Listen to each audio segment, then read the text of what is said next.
খুব ভালো করে দেখলাম এবং আপনাদের কথাও শুনলাম। এটা পরিষ্কার যে আপনারা প্রোটোকল ভেঙেছেন। এর আগে যে আমরা কোনো সিদ্ধান্ত নেই, যদি আপনি আপনার পক্ষ নিয়ে কিছু বলতে চান তো বলতে পারেন। আপনারা যখন স্থির করেই নিয়েছেন যে আমরা প্রোটোকল ভেঙেছি, তাহলে বাকি থাকলো কি? আমাদের ঠিক বলবার। দেখুন মিস্টার প্রদ্যুমান, আমাদের মধ্যে কোনো ব্যক্তিগত শত্রুতা নেই। আমরা যা বলছি তার সাক্ষী আছে। আর আমরা সবাই গত 20 বছর ধরে সিআইডিতে কাজ করছি। 20 বছর। এটা হেলাফেলা করিনি আমরা। সিআইডির কাজের জন্য আমরা আমাদের জীবন দিয়ে দিয়েছি। দেখুন, কোনো সময় সিচুয়েশন অনুযায়ী আমাদের ইনস্ট্যান্ট ডিসিশন নিতে হয়, কিন্তু প্রোটোকলের জন্য আমাদের চুপ করে থাকতে হয়। আর তারপরেও সেই অপরাধীকে তার শাস্তি পৌঁছে দিয়েছি। দেখুন, আপনাদের কথা আমরা বুঝতে পারছি, কিন্তু নিয়ম কানুন পালন করাটাও যে জরুরি সেটাও তো আপনারা জানেন। সবসময় নিয়মের উপর ডিপেন্ড করা যায় না স্যার। আমাদের কাজটাই এই রকম, সিচুয়েশন অনুযায়ী আমাদের ইনস্ট্যান্ট ডিসিশন নিতে হয়। আর যেখানে দয়ার প্রসঙ্গ বলছেন আপনারা, সেখানে প্রোটোকল ভাঙার দরকার ছিল, প্রয়োজন ছিল। দয়া একজন সাহসী ইন্সপেক্টর স্যার, সিআইডির জন্য সবকিছু করতে পারে। আমরা কোনোভাবেই ওকে হারাতে চাইছি না। এরপরেও যদি আপনাদের মনে হয় যে আমরা প্রোটোকল ভেঙেছি, তাহলে যে শাস্তি আপনারা দেবেন আমরা অ্যাকসেপ্ট করব।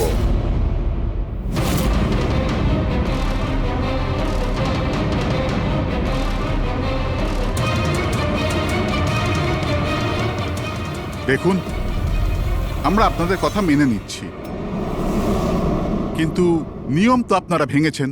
আর নিয়ম তো ফলো করার জন্যই হয়, আপনারা তো আর আইনের থেকে ঊর্ধ্বে নয়।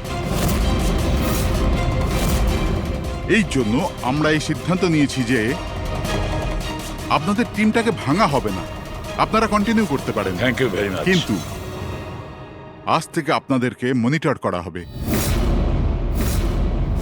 আপনাদের সমস্ত কেস একজন সুপারভাইজিং অফিসার মনিটর করবে, যাকে আমরা নিয়োগ করেছি।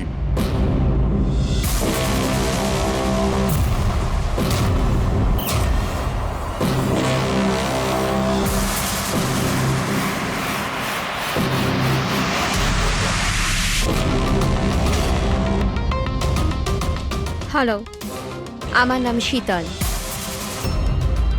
আজ থেকে শীতলই আপনাদের মনিটর করবে।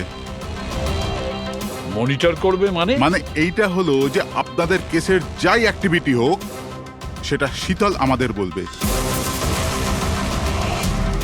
আপনাদের কেসগুলোর সমস্ত খবরাখবর রাখবার অধিকার থাকবে শীতলের। আপনাদের টিম আগে থাকবে কি থাকবে না, এটাও আমরা শীতল ম্যাডামের রিপোর্টের পর সিদ্ধান্ত নেব। দেখুন, আজ পর্যন্ত আপনারা যা চেয়েছেন করেছেন, কিন্তু এখন সিচুয়েশন বদলে গেছে। আজ থেকে আপনাদের সমস্ত কেসে শীতলকে ইনভলভ করতে হবে।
দেখুন, আমার কাজের ধরন কিছু আলাদা, আর আর আপনাদেরকে আমার কাজ ফলো করতে হবে। তার মানে আপনি এটা বলতে চাইছেন যে আজ থেকে আপনি আমাদের বস? না না, I don't like the word boss. Boss বলা উচিত হবে না। দেখুন, আমি এখানে এসেছি আপনাদের কেসগুলো স্মুথলি হ্যান্ডেল করার জন্য, আর আমি চাইবো যে এখানে আমার ডিসিশনে ফাইনাল হবে। দেখুন প্লিজ, রাগ হওয়ার কোনো কারণই নেই, কারণ আমি শুধু অর্ডার্স ফলো করছি। ইনফ্যাক্ট আমার কাছে অর্ডার্স আছেও। আর এখানে পরিষ্কার লেখাই আছে যে আজকের পর যে কেসেরই আপনার ইনভেস্টিগেশনস করবেন, ওটা আমার নজরের মধ্যে থাকবে। ইনফ্যাক্ট আমার লুক রাখতে হবে, আর প্রত্যেকটা ইনভেস্টিগেশন কেসের রিপোর্ট আমাকে দিতে হবে। And that also includes forensic investigation. আর এখানে এটাও লেখা আছে যে কোনো সাসপেক্টের সাথে যে কোনো ফিজিক্যাল ভায়োলেন্স করার আগে আমাকে জিজ্ঞেস করতে হবে। আর দেখুন, হ্যালো এসিপি প্রদ্যুমান। আচ্ছা ঠিক আছে, আমরা আসছি। ওকে, দুটো খুন হয়েছে, আমাদের বেরোতে হবে। এত তাড়াতাড়ি বেরোবেন আপনারা? ফাইন্ড আউট করবেন না যে ওই কলটা ফ্রড নাকি সত্যি সত্যি মার্ডার হলো কিনা, এভাবে বেরিয়ে যাবেন?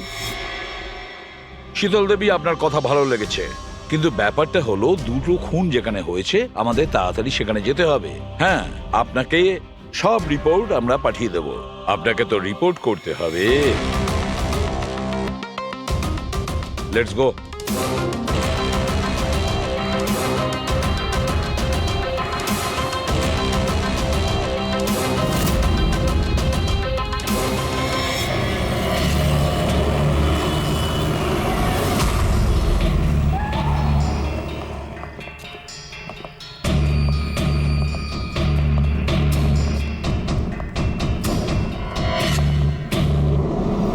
কোথায় খুন হয়েছে জানি না।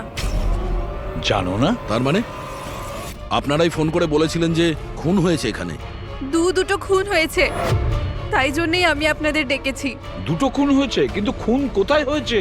লাশ দুটো কোথায়? জানি না স্যার, আমি শুধু শুনেছি। কি শুনেছো তুমি? চিৎকার চেঁচামেচির আওয়াজ? না, আমি সব কিছু শুনেছি, দেখেওছি, কিন্তু আমি ওখানে ছিলাম না। স্যার, ও কোনো বাজে স্বপ্ন দেখেছে তাই এই সব কথাবার্তা দেখুন বলছে। ম্যাডাম, স্বপ্ন নয়, আমি খুন হতে দেখেছি। কবে, কখন, কোথায় সেটা আমি জানি না, কারণ আমি ওখানে ছিলামই না। যখন আপনি ওখানে ছিলেনই না, তাহলে আপনি এই খুন হতে দেখলেন কি করে? এই টিউনের মাধ্যমে।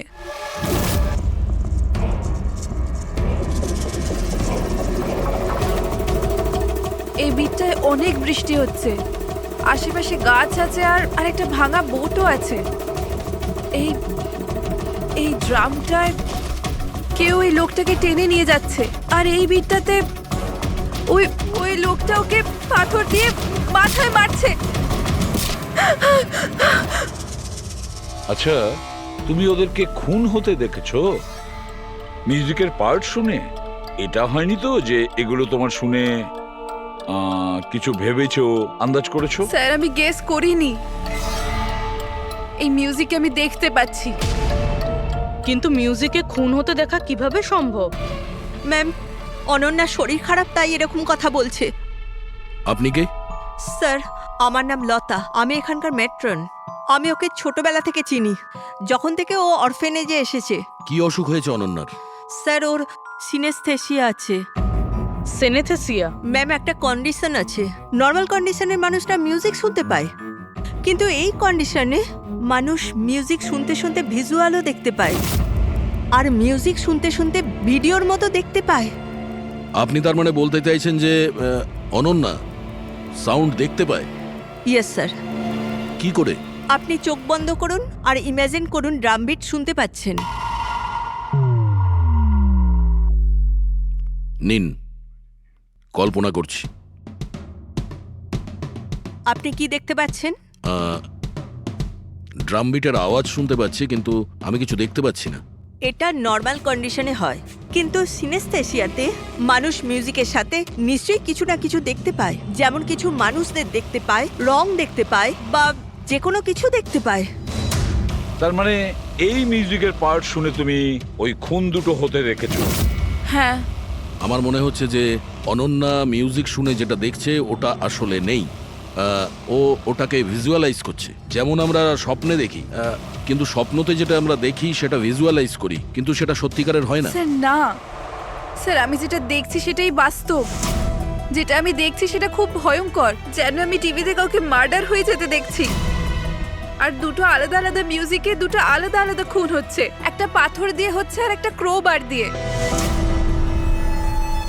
আচ্ছা, আর একটা খুনের ব্যাপারে তুমি কিছু বলতে পারবে? খুনটা কোথায় হয়েছে, তার আশেপাশে কোথায় কি ছিল, খুনি কে, কি করছিল?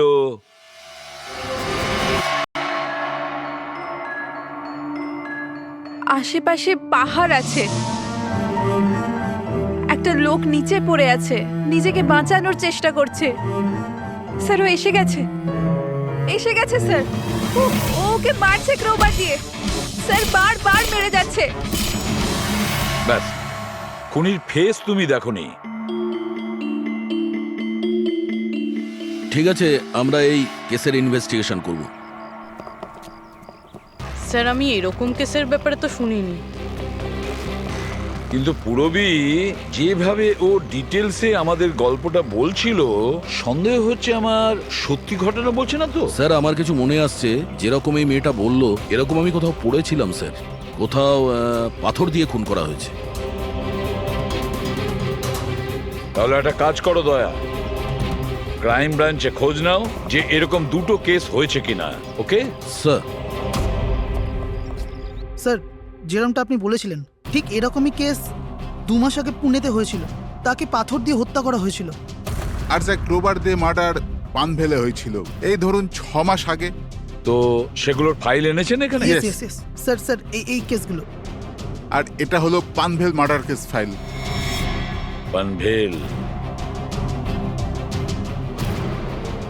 ঠিক আছে, থ্যাংক ইউ ভেরি মাচ। আপনারা যেতে পারেন।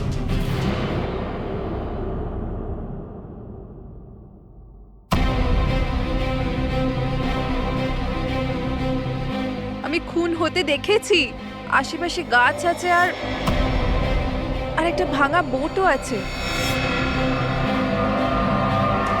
যেটা ভিজুয়ালে দেখেছিল সেটা একদম হুবহু ওই রকম স্যার। তার মানে ও যা বলছে তার সঙ্গে মিলে যাচ্ছে। অদ্ভুত ব্যাপার স্যার, এই দুটো ঘটনার কথা আজ মিউজিক শুনে অনন্যা ভিজুয়ালাইজ করেছেন, কিন্তু এই দুর্ঘটনা দুটো একটা 6 মাস আগে আর আরেকটা তো 2 মাস আগে হয়েছে। এটি কিভাবে সম্ভব? যে মেয়েটা এই ক্রাইম সিনে ছিলই না, সে সব কিছু ভিজুয়ালাইজ কি করে করলো? আমি মানি না। আর বাই দ্য ওয়ে, এই সিনেস্থেসিয়া কি? আসলে এটা বোঝানো খুব কঠিন, কিন্তু আমি চেষ্টা করছি বোঝানোর। দেখুন, ব্যাপারটা হচ্ছে যখন আপনি কোনো বিশেষ জিনিসের ঘ্রাণ নেন, তখন তার সঙ্গে জড়িত সমস্ত স্মৃতি আপনার মনে আসে। এটা ধরুন কোনো বিশেষ ব্যক্তি বা কোনো বিশেষ জায়গা, সবকিছু। ধরে নিতে পারেন যে এই গন্ধ এক প্রকার আপনার মেমারিকে ট্রিগার করে, কিন্তু এটা শুধুমাত্র সিনেস্থেসিয়ার কন্ডিশনই হতে পারে। এই কেসে সুগন্ধর জায়গায় কোনো মিউজিকে পেয়ে গেছে। এক্স্যাক্টলি। এবার দেখুন, মেয়েটি একটা বিশেষ ধরনের মিউজিক শুনেছে। ওই মিউজিকটার একটা বিশেষ জায়গায় একটা বিশেষ ধরনের প্রিলিউড ব্যবহার করা হয়েছে, যেটা ওকে একটা গাছের স্মৃতি মনে করিয়ে দেয়। আর আরেকটা ইনস্ট্রুমেন্টেও লোকটাকে দেখেছিল। এক্স্যাক্টলি। বাস আমার মনে হয় খুনি এই খুনের ঘটনাটাকে কোনো বিশেষ পদ্ধতিতে মিউজিকে কনভার্ট করেছে।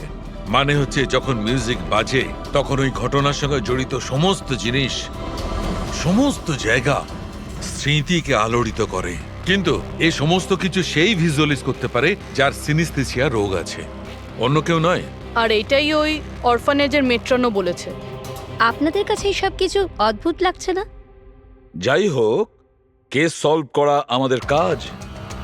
স্যার হতে পারে এই খুনিরও এই সিনেস্থেসিয়ার অসুখ আছে, আর ওই এই মিউজিক রেকর্ড করেছে, কারণ এই মার্ডার আর ক্রাইম সিনের ব্যাপারে ওই জানে। কিন্তু জানতে কি করে পারবো যে এই মিউজিকটা কম্পোজ করে ইন্টারনেটে কে আপলোড করলো?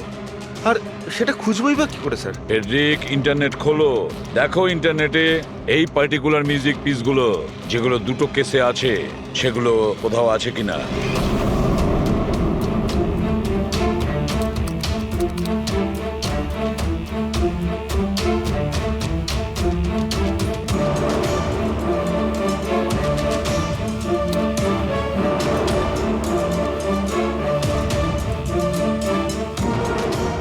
স্যার স্যার পেয়ে গেছি স্যার, দুটো টিউনই একই গানের।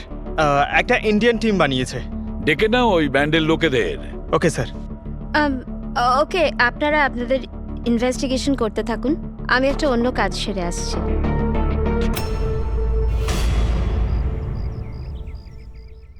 অনন্যা, আমার নাম শীতল। আমার তোমার সাথে কিছু কথা বলার ছিল। আমরা কি কথা বলতে পারি? অনন্যা, দেখো অনন্যা, আই প্রমিস বেশি সময় নেব না, ব্যাস 5 মিনিট।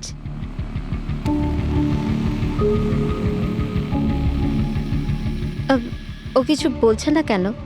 ম্যাম ওই খুব ভয় পেয়ে আছে। ওই ঘটনাটা ওর মাথায় খুব প্রভাব ফেলেছে। ও নর্মাল হতে কিছুটা সময় লাগবে। ওকে। আমার অনন্যার ব্যাপারে এখানে লোকের সাথে কিছু কথা বলতে হবে। পসিবল? হ্যাঁ প্লিজ। মিউজিক টিউন থেকে খুন? এটা কিভাবে সম্ভব স্যার? পসিবল আছে। সিনেস্থেসিয়ার একজন পেশেন্ট তোমার এই মিউজিক পিস শুনে একটা খুনের ব্যাপারে ভিজুয়ালাইজ করেছে, বুঝেছো? তোমার ওই মিউজিক পিসে কোনো খুনের রহস্য লুকিয়ে আছে। আর আমাদের মনে হচ্ছে খুনি সেই যে এই টিউন বানিয়েছে। আমরা খুন করিনি। আর আর সত্যিটাই হলো যে এই টিউন আমরা কম্পোজই করিনি। এই টিউন আমরা ফ্রি সাইট থেকে ডাউনলোড করেছিলাম। কোন সাইট থেকে ডাউনলোড করেছিলে দেখাও। দেখুন স্যার, এই দেখুন স্যার। স্যার এই টিউনটা আমাদের পছন্দ হয় তাই ডাউনলোড করে আমরা গানে দিয়ে দিই। কে আপলোড করেছিল এই টিউনটা? স্যার এটা অজ্ঞাত, অ্যানোনিমাস। অজ্ঞাত? আমাদের সেই অজ্ঞাতকে খুঁজতে হবে। ম্যাম ও আমাদের স্টাফ। ও হলো পূজা, ও হলো রমেশ, ও আরতি। এমনিতে ও এনজিওতে কাজ করে, কিন্তু আমাদের এখানে প্রায় আসা যাওয়া করে। আপনাদের কিছু বলার ছিল অ্যাকচুয়ালি অনন্যার ব্যাপারে। আপনারা কি অনন্যার ব্যাপারে কিছু বলতে পারেন আমার? যেমন ও কোথা থেকে এসেছিল, কবে এসেছিল, আর ওভারঅল অরফানেজে অনন্যার ব্যবহার কেমন? অনন্যা খুবই অদ্ভুত মেয়ে, সব সময় যেন ডিস্টার্ব থাকে। ও এখানে কবে এসেছিল? ছোটবেলা থেকেই, কিন্তু ওকে ভিন্ন ভিন্ন দুবার লোকে অ্যাডপ্ট করেছিল, কিন্তু জানি না কেন কিছুদিন রাখার পর আবার এখানে এসে ফিরিয়ে দেয়। কেন? এর কারণ? নিশ্চয়ই ওর খারাপ ব্যবহারের জন্য, ওর মাঝে মাঝে ঝগড়া করার জন্য, মাঝে মাঝে ভায়োলেন্ট হয়ে যেত। ব্যাস এই অভ্যেসটা ওর ছোটবেলা থেকেই ছিল। কি ভুলভাল বলছো তুমি? অনন্যা এমন নয়, এসব ভুল বলছে। ম্যাম সত্যি আমি এখানে প্রায়ই আসা যাওয়া করি, কিন্তু কখনো অনন্যাকে এমন আচরণ করতে দেখিনি। ও সবই ভুল বলছে। তো তাহলে সত্যিটা কি? সত্যিটা এটাই, অনন্যা ছোট থেকে খুব কষ্টে বড় হয়েছে। হ্যাঁ, এর জন্য কখনো কখনো ও অদ্ভুত ব্যবহার করে থাকে। অদ্ভুত ব্যবহার নয় ম্যাডাম, এটা ভেবে নিন অনন্যাকে যদি কেউ ক্রস করেছে তাহলে ওর সাথে দুর্ঘটনা হবেই হবে। এই তো আগের মাসে অরফানেজের বাচ্চাদের সাথে কি হয়েছিল মনে নেই নাকি? কেন ভুলভাল বলছো? কি হয়েছিল বলো। ম্যাম আগের মাসে একটা বাচ্চার ফুড পয়জন হয়ে গেছিল, আর ওই দিনই ওর ঝগড়া অনন্যার সাথে হয়েছিল। আচ্ছা, তার মানে তুমি বলছো যে এটা অনন্যা করেছে? হ্যাঁ। ভেবে চিন্তে কথা বলো রমেশ, খুবই বাজে কথা বলছো অনন্যার নামে। পেট্রন, অনন্যাকে অরফানেজ থেকে দুটো ফ্যামিলি অ্যাডপ্ট করেছিল, কিন্তু তারা ফেরত পেয়ে যায়। এর পিছনে কোনো কারণ তো থাকবেই। হয়তো অনন্যারই কোনো দোষ ছিল, খামতি ছিল। আমি মানতে পারলাম না। এনিওয়ে, অনন্যার ব্যাপারে কি কোনো ফাইল আছে যেখানে ওসব ডিটেলস আছে? সেটা কি আমি দেখতে পারি? হ্যাঁ নিশ্চয়ই।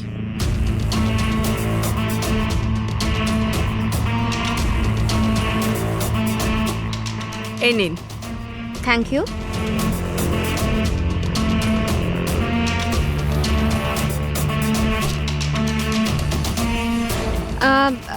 থ্যাংক ইউ মেট্রন, কিন্তু আমাকে এখনই বেরোতে হবে। আচ্ছা, আমি এই ফাইলটা কদিন বাদে ফেরত দিলে কি চলবে? হ্যাঁ।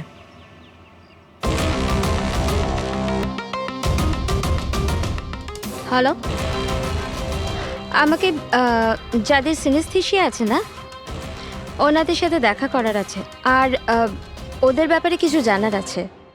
এই 3 জনের সিনেস্থেসিয়া আছে।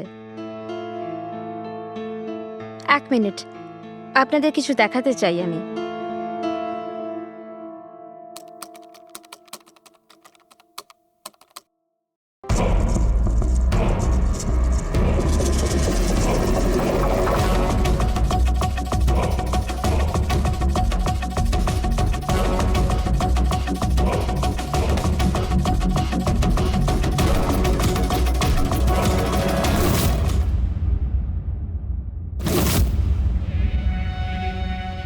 এখন আপনি বলুন, আপনি এই টিউনটা শুনে কি ভিজুয়ালাইজ করলেন?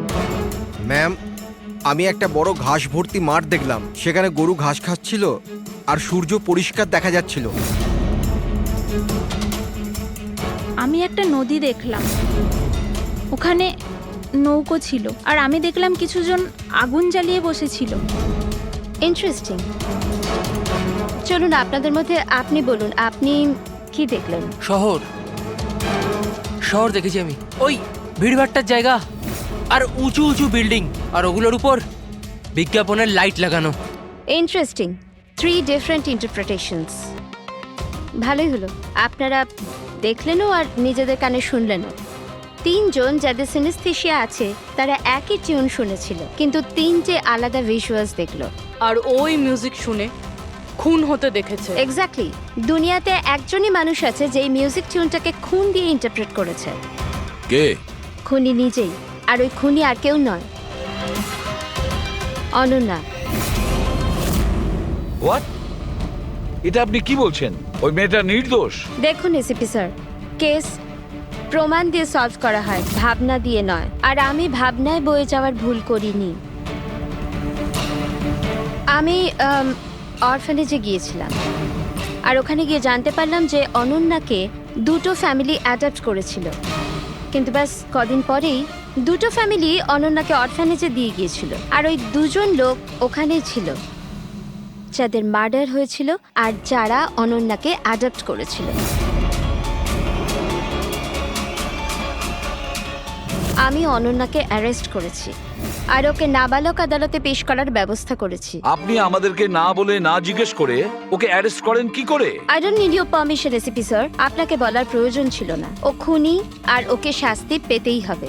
আপনি ওই ক্রাইম সিনের ফটো আর পোস্টমর্টম রিপোর্ট দেখেছেন? অফকোর্স দেখেছি। তো হয়তো ভালো করে আপনি দেখেননি, না হলে ওকে আপনি অ্যারেস্ট করতেন না। খুনি অনেক শক্তি প্রয়োগ করেছিল খুন করার জন্য। একটা 15 বছরের মেয়ে 2জনকে এত নৃশংসভাবে খুন করতে পারে না। আপনারা ওই মেয়েটাকে বাঁচানোর চেষ্টা করছেন। দেখুন, মেয়েটি নির্দোষ আর আমরা কোনো নির্দোষের শাস্তি চাই না। অনন্যা খুনি, এর শাস্তি ওকে পেতে হবে, তাই ওকে অ্যারেস্ট অর্ডার দিয়েছি। আর এটা আমার ডিসিশন, আর এটাই ফাইনাল ডিসিশন। আপনারা শুধু সময় নষ্ট করছিলেন।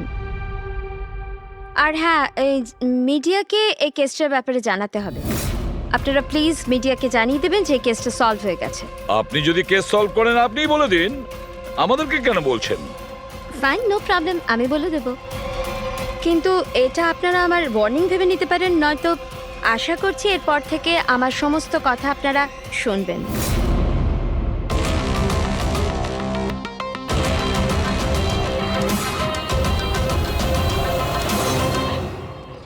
আপনারা এটা জেনে খুবই খুশি হবেন যে এই কেসটা সলভ হয়ে গেছে।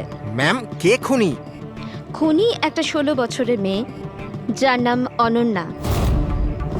বেশ কিছুদিন ধরেও আমাদের সবাইকে বোকা বানিয়ে দিব্যি ঘুরছিল, কিন্তু আমি ওকে অ্যারেস্ট করে নিয়েছি। ম্যাম, এই কেসটা অনেক পুরনো না? হ্যাঁ, এই কেস বেশ পুরনো ছিল। ইনফ্যাক্ট বেশ কিছুদিন ধরে ওটা ক্রাইম ব্রাঞ্চের খরচের খাতায় পড়েছিল, কিন্তু সিআইডি যখনই টেক ওভার করলো 24 ঘন্টায় কেস সলভ। তো ম্যাম, আপনিও সিআইডির একজন? আগে হ্যাঁ, আমি আজই সিআইডি টিম জয়েন করেছি অ্যাজ দ্য সুপারভাইজার। আর জয়েন করতেই একদিনে কেস সলভ হয়ে গেল।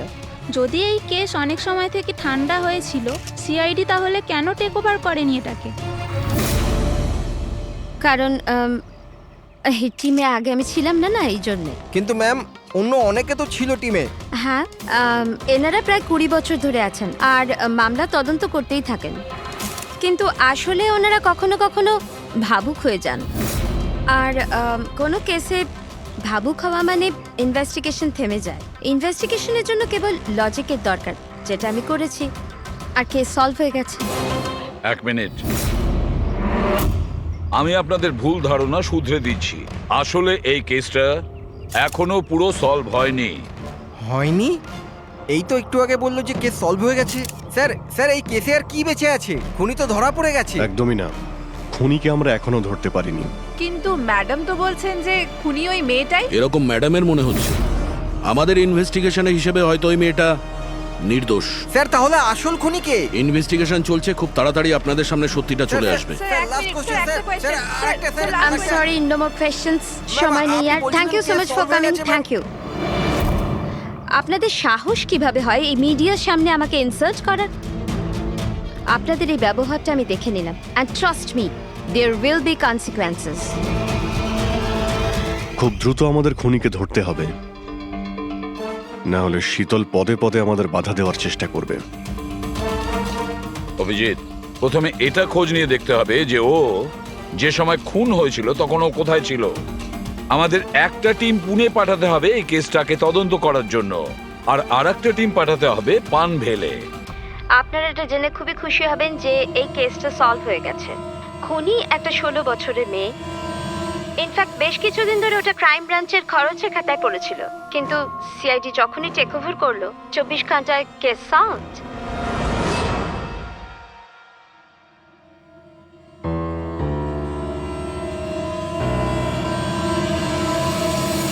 দেখুন 23শে ফেব্রুয়ারি বিকেল 4টে থেকে 7টার সময় অনন্যা কোথায় ছিল? সাধারণত তখন বাচ্চারা বাইরে যায় খেলতে আর 9টার মধ্যে চলে আসে। আচ্ছা, অনন্যা অরফানেজ গিয়েছিল না বাইরে? না স্যার, অনন্যা এখানেই ছিল আর কোথাও যায়নি। এটা আপনি এত জোর গলায় কি করে বলছেন? এর জন্যই বলছি, কারণ আমার অনুমতি ছাড়া কোনো বাচ্চা বাইরে যেতে পারে না। কিন্তু কখনো কখনো অনন্যা কয়েক ঘন্টার জন্য অরফানেজ থেকে উধাও হয়ে যেত, এটাও তো বলো ওনাদের। স্যার, ও মিথ্যে বলছে। ও অনন্যাকে হিংসে করে। আমি কেন অনন্যাকে হিংসে করব? তাহলে ওকে বদনাম কেন করছো? আমাদেরকেও বলেছে এখানে কিছু কিছু লোকের পেছনে লাগে। স্যার, আমি শুধু অনন্যার ব্যাপারে আপনাদের খোঁজ খবর দিচ্ছিলাম। তাহলে এটাও বলো না যে আগের বছর অনন্যা তোমার নামে কমপ্লেন করেছিল। এর বিরুদ্ধে কেন? স্যার, ও এখানের বাচ্চাদের মারতো। অনন্যা ওর নামে কমপ্লেন করেছিল, সাসপেন্ডও হয়েছিল। তখন থেকে অনন্যাকে ঘৃণা করে। কমপ্লেন করেছিল, সাসপেন্ডও হয়েছিল। তখন থেকে অনন্যাকে ঘৃণা করে। একটা কথা বলো, অনন্যাকে ওই মিউজিক পিস শুনতে কে বলেছিল? স্যার, ইনি। হ্যাঁ স্যার, অনন্যা মিউজিক পছন্দ করতো। অনেকবার ওকে নানা ধরনের গান শুনতে দেখেছি। এর জন্য ওকে আমি মিউজিক শুনতে দিতাম। বুঝতে পারিনি এতে প্রবলেম হয়ে যাবে। আচ্ছা, আপনাদের মধ্যে কি কেউ মিউজিক ইনস্ট্রুমেন্টস বাজাতে জানেন? স্যার, আমি পিয়ানো বাজাতাম। স্যার, আমিও পিয়ানো বাজাই। আচ্ছা, একটা কথা বলুন, যেদিন পুনেতে খুন হয়েছিল সেদিন আপনারা কোথায় ছিলেন? আমরা সব বাচ্চাদের নিয়ে পুনা গিয়েছিলাম। সেদিন আপনারা সবাই পুনাতে ছিলেন? কি ছিল ওখানে? ওখানে একটা ইভেন্ট ছিল, তাই। স্যার, হ্যাঁ, এরা প্রত্যেকে সাধু সাজার নাটক করছে। একটা কাজ করি আমরা, এদের প্রত্যেকের কম্পিউটার চেক করো, দেখো কে এই মিউজিক পিস বানিয়েছে আর আপলোড করেছিল। কারণ যে এই মিউজিক পিস বানিয়ে আপলোড করেছে না, সেই খুনি হতে পারে।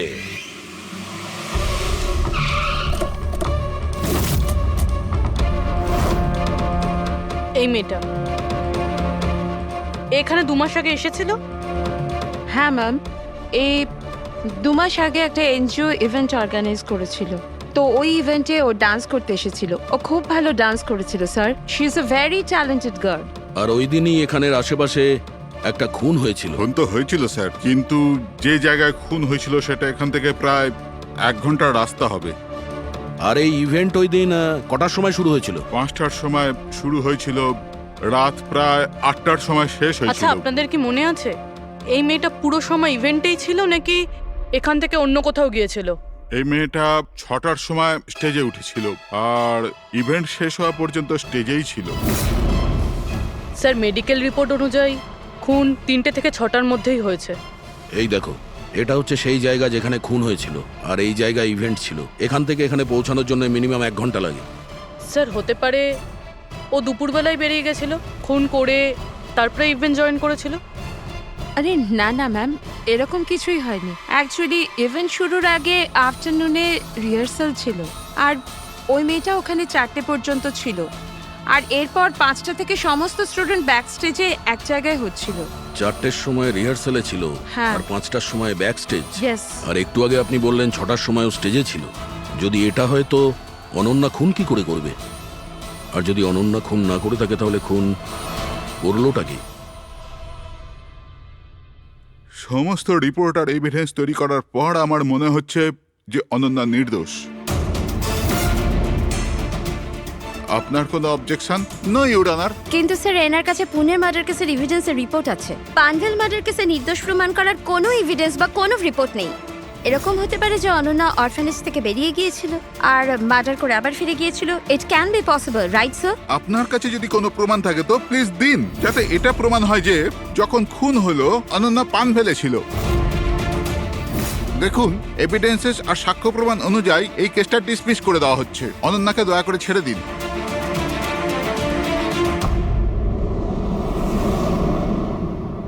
শাহরুখে কি জানতে পারলে? হ্যাঁ বস, বস ধরে নাও এই কেসটা সলভ হয়ে গেছে।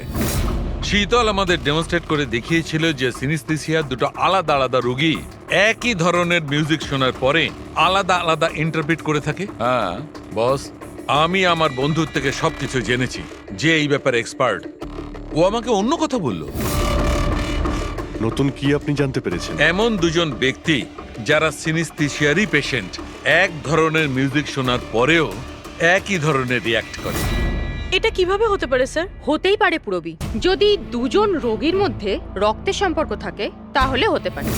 ও শীতল যা বলেছিল সেটাও ঠিক ছিল, কিন্তু সম্পূর্ণভাবে ঠিক ছিল না। কিছু রেয়ার কেসে এরকমটা হয়, যেমন আমার বন্ধু বলেছে। হ্যাঁ, কিন্তু দুজন রোগী যদি একই পরিবারের হয় তবে কাকা, জ্যাঠা বা ভাইও হতে পারে। না না, ইমিডিয়েট ফ্যামিলি মেম্বারই হতে হবে, যেরকম মা বাবা, ভাই বোন।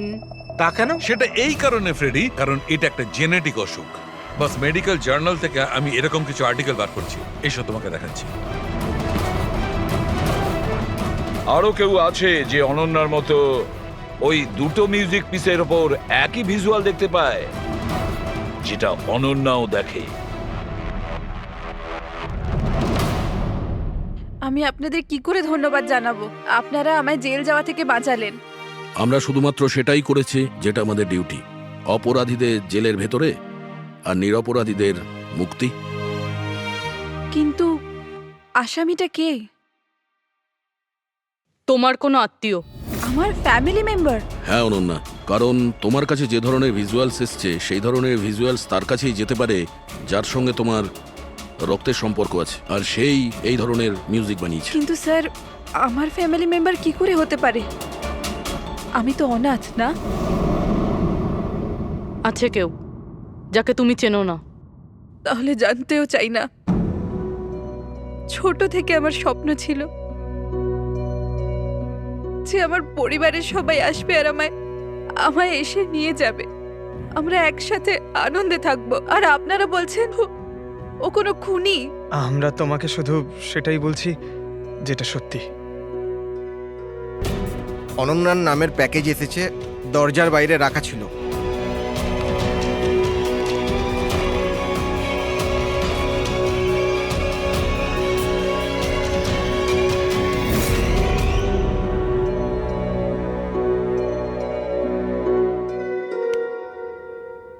Pen drive?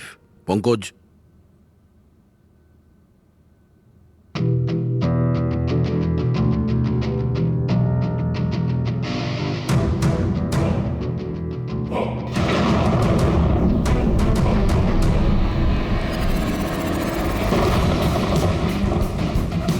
আমি বাড়ি দেখতে পাচ্ছি, খুব বিদ্যুৎ চমকাচ্ছে। কোনো মহিলা বাড়ির মধ্যে দৌড়াদৌড়ি করছে আর একটা দোলনাও আছে বাইরে। কে ওই মহিলার পিছনে ক্রোবার নিয়ে দৌড়চ্ছে? আর কি? ও ওই মহিলাকে ক্রোবার দিয়ে মারছে। কাকে মারতে দেখলে? জানি না স্যার, এটা তো একটা চিঠিও আছে। আনিয়া, এটা তোমার ভবিষ্যৎ। তুমি যা দেখেছো তোমার সাথে তাই হবে, এটাকে কেউ আটকাতে পারবে না। এই মিউজিকের সাথে অনন্যা যেটা দেখেছে, কেউ ওই মহিলাকে মারতে চলেছে। আর একটা বাড়ি আছে, বাড়ির সামনে বিদ্যুৎ চমকাচ্ছে আর আর দোলনা আছে। আর স্যার, খুনি খুন ক্রোবার দিয়ে করে। এতদিন আমরা ভাবতাম খুনি আগে খুন করে তারপরে মিউজিক বানায়, কিন্তু এখানে তো উল্টো। প্রথমে খুনি মার্ডার প্ল্যান করে, তারপরে মিউজিক বানায়, আর তারপরে মিউজিক অনুযায়ী খুন করে। আমি আমি মরতে চাই না, প্লিজ আমায় বাঁচিয়ে নিন। অনন্যা, ঘাবড়িও না, তোমার কিচ্ছু হবে না, আমরা আছি না তোমার সাথে। সবার আগে ওই খুনিকে খুঁজতে হবে, যে কোনো ভাবেই হোক। কিন্তু যদি খুনি ওর পরিবারেরই একজন হয়, তাহলে খুঁজবো কি করে? ওকে খোঁজার আগে আমাদের এটা জানতে হবে যে 16 বছর আগে অনন্যাকে অরফানেজে নিয়ে এসেছিল কে।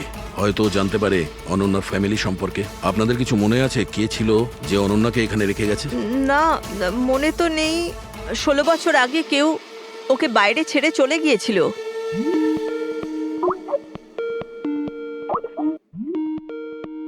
শীতল ম্যাডামের ফোন, ভিডিও কল করছে। হ্যালো, আমি বাস এটাই বলার জন্য ফোন করলাম যে ওই মেয়েটাই খুনি। সময় নষ্ট করবেন না আপনারা, প্লিজ ওকে গ্রেপ্তার করুন। শীতল ম্যাডাম, কোর্ট তার সিদ্ধান্ত জানিয়ে দিয়েছে। আর কোর্টের কি সিদ্ধান্ত সেটা আপনিও শুনেছেন। এই কোর্টের চক্করে আপনারা সময় নষ্ট করছেন। প্লিজ আপনারা ভুল, আর আপনাদের এটা মেনে নিতেই হবে। স্যার, স্যার এটা সেই বাড়ি। ওই বাড়ি? কোন বাড়ি? আমি এই মাত্র যেটা দেখলাম, ওই যেখানে খুন হতে চলেছে, ওই গাছ, দোলনা, এটাই ছিল স্যার। কোন জায়গার কথা বলছে মেয়েটা? শীতল ম্যাডাম, এখন আপনি কোথায় আছেন? আমি এখন আমার বাড়ির বাইরে। আর কোথায় থাকবো? আপনার প্রাণের সংশয় আছে।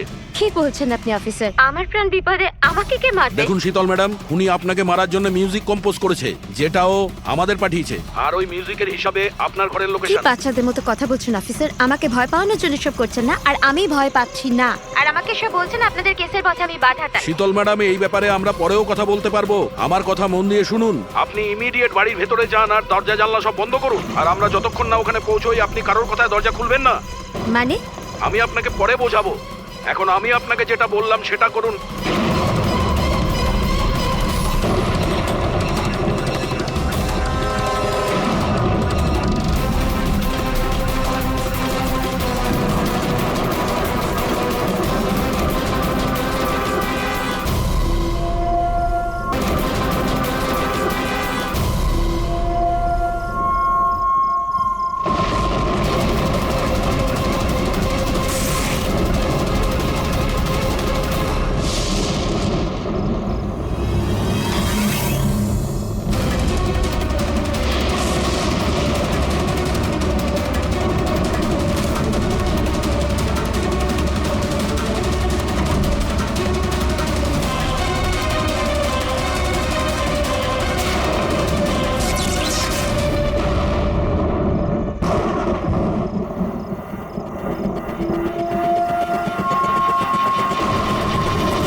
কে তুমি?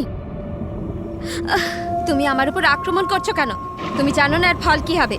আমি তোমাকে ছাড়বো না। আমার কাছ থেকে বেঁচে তুমি পালাতে পারবে না। কে তুমি? ওই দাঁড়া। আমাকে ওকে স্যার।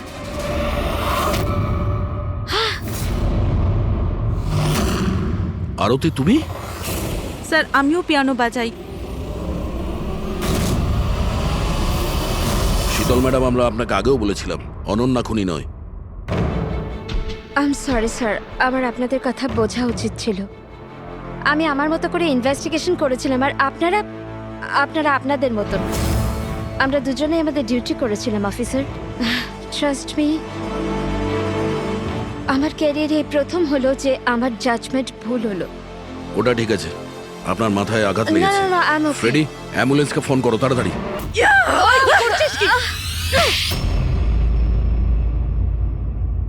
শীতল ম্যাডামের ওপর হামলা করেছো কেন তুমি? আমার মেয়েকে বাঁচানোর জন্য। কোন মেয়েকে বাঁচানোর জন্য? অনন্যাকে।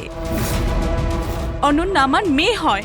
শীতল তাকে জেলে পাঠাতে চলেছিল, এই জন্য আমি ওকে শিক্ষা দিতে চেয়েছিলাম। আর খুন কেন করেছো? 17 বছর আগে যখন আমি প্রেগনেন্ট ছিলাম, আমার স্বামী আমাকে মানসিক হসপিটালে পৌঁছে দিয়েছিল।